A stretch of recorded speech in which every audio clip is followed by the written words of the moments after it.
Man is not worried by real problems so much as by his imagined anxieties about real problems. Epictetus. In our age of emotional intensity, the idea that Stoicism demands the suppression of feeling is a persistent and dangerous myth.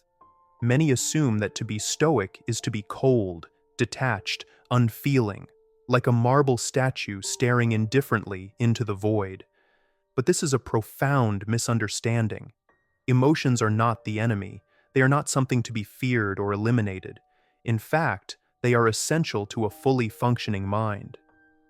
The Stoics never sought to erase emotions. What they warned against was something far more specific: passions. The ungoverned, runaway emotions that destabilize our reasoning and obscure our judgment. The distinction is crucial. Emotion in Stoicism is not a weakness but a vital signal, like light shining through a stained glass window, coloring our world and helping us navigate it. But when the light is too strong, too wild, too erratic, it blinds rather than illuminates. To understand the Stoic warning, we need to look at how the ancients defined passion. Unlike today, where the word evokes purpose, vitality, and romantic intensity, the original meaning stems from the Latin patior, meaning to suffer. For Stoics like Seneca and Epictetus, passions were not noble drives, they were disturbances of the soul. They emerged when emotion broke free from rational control, becoming destructive and misleading. Fear, greed, lust, jealousy, despair. These are examples of passion in Stoic philosophy. Even excessive joy could be dangerous when it tipped into mania or attachment. Whenever an emotion becomes too strong, too possessive, it begins to cloud the mind, distorting perception and muting wisdom. And in that moment, we are no longer guided by reason, we are led by impulse. At the heart of Stoic psychology lies a revolutionary idea. Our emotions arise from our judgments, not the events themselves. What matters is not what happens to us, but what we believe about what happens. This might seem obvious in theory, but in practice, it is life-altering. Imagine this. Two people receive the same piece of news. A political candidate wins an election. One person rejoices, the other despairs. The event is identical, but the beliefs surrounding it differ. The belief gives rise to the emotional reaction, not the fact itself. This applies across life. Learning a friend is ill makes us sad because we believe illness is bad. Winning a prize makes us happy because we believe prizes are good. Strip away the belief, and the raw event loses its emotional charge. This isn't about becoming numb, it's about becoming discerning. The Stoic doesn't avoid emotion, but investigates it. Scottish philosopher David Hume famously argued that reason is slave to the passions. While Hume's insight into human behavior is powerful, we do act impulsively far more often than we'd like to admit. The Stoics take a different stance. They propose that our foundational beliefs, not our feelings, determine how we experience the world, and beliefs, crucially, can change. Imagine a thought experiment. Flip your current worldview on its head. Oppose everything you now believe. How would your emotions change in response to current events? How differently would you react to a political crisis, a moral dilemma, or even a personal insult?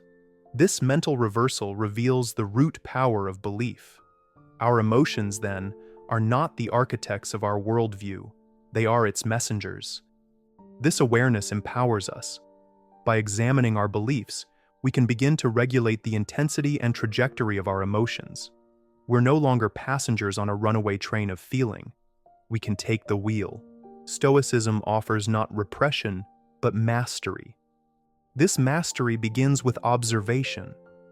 Why do you feel disappointed after missing a promotion? Is it because you truly wanted the position, or because you crave recognition? Emotions are doors. They open onto deeper values, hidden insecurities, and unconscious desires. By stepping through those doors, we begin to see ourselves more clearly. This emotional introspection isn't just therapeutic, it's strategic. If your desire is sincere, act on it. If your desire is a mask for deeper wounds, tend to the wound. That is the Stoic path, to respond, not react, to align emotion with wisdom. We are naturally emotional creatures, and art reminds us of this. Music, film, and theater move us not because they bypass reason, but because they awaken something universal. In ancient Athens, dramatic plays were not mere entertainment, they were moral laboratories. Sophocles, Antigone, forced citizens to weigh personal conscience against civic duty.